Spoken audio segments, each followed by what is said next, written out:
Hey, this is just common sense. Do you feel uncomfortable about those people being thrown out of the country or not? No, they're in the country legally, and that's not okay. They entered the country legally, which is a crime. And if we send the message to the whole world, enter the country legally, it's a crime, don't worry about it. Just don't commit another crime, and you're good to go. Then you're never going to solve the illegal immigration crisis. Here's what people need to understand. Illegal immigration is not a victimless crime. I've done this for 40 years. The criminal cartels rape women that make that journey. They sexually abuse children that make that journey. I found more dead children, talked to more women. I talked to girls as young as 9 that were raped multiple times by the member of the cartel. When you get on your knees, you look, and I have a 9-year-old who was raped by a member of the cartel simply as demand before they pass over the border. It turns your stomach. It changes who you are. And the message we cannot send is, as long as you don't commit a crime, come on in, because more people die, more women get raped. And what happened in the last administration, because they sent that message, because Secretary Mayorkas says ICE can only arrest an illegal alien if they're convicted of serious crime. What happened? 10.5 million illegal aliens come to the country. Yeah. What happens with that? What people call illegal immigration. It overwhelmed the Border Patrol, where 70% of agents are off the line. What happened? Record number of women and children were sex trafficked across the border. A record number of fentanyl come across the border, killed 250,000 Americans. A record number of known suspected terrorists, over 400 that we know of, came across the border. In the previous 4 years under Trump, we had 12. Now they got 400. The cartels making a record amount of money, sex trafficking women and children, alien smuggling, and moving dope across the border. That's what happens when you say just innocent illegal immigration. No, we got to secure the border. We got to send a message. It's not okay to enter this country illegally when there's millions of people standing in line.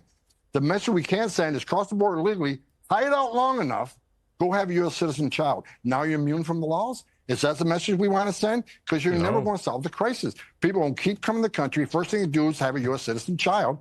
Now they feel they're immune from our laws. That's the message we can't send, or you're never going to end the terrible things that I've experienced 40 years on that border. Now, what I think needs to happen is, if people don't like what ICE is doing, then protest Congress. Don't protest ICE. ICE is enforcing laws on the books. They're enforcing laws and doing what they took an oath to do, and that Congress appropriates some funding to do. We're enforcing law. Name another federal law enforcement agency where we ask them not to enforce the law. Do we ask the FBI not to enforce the law? Do we ask DEA, ATF? No. It's ICE. Again, emotional, controversial, but we're enforcing laws enacted by Congress, and that makes this country safe again. It makes that border secure. And when we secure the border, here's what you need to understand. Here's why it's so important to send that message of consequence, because we have the most secure border in the history of this nation right now. Part of that is the consequences that they're seeing every day with 1,000 teams of ICE agents out there every day. We're showing there's consequences for entering this country legally. You are going to go home.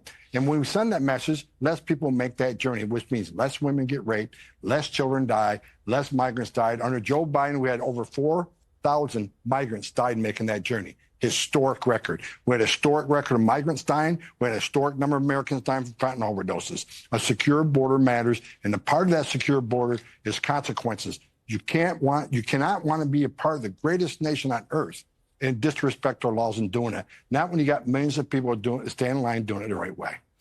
God bless Tom Homan for what he's doing. But I'm going to leave you with this 2020 article from Breitbart. Did you know that 80% of Central American women, girls, are sexually assaulted crossing into the US?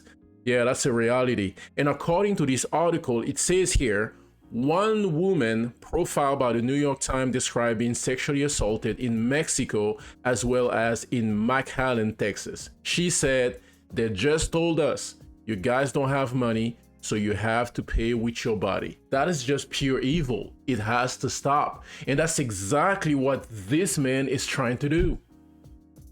You let me know what you think about this in the comment section. God bless you and your family. And again, God bless Tom Homan.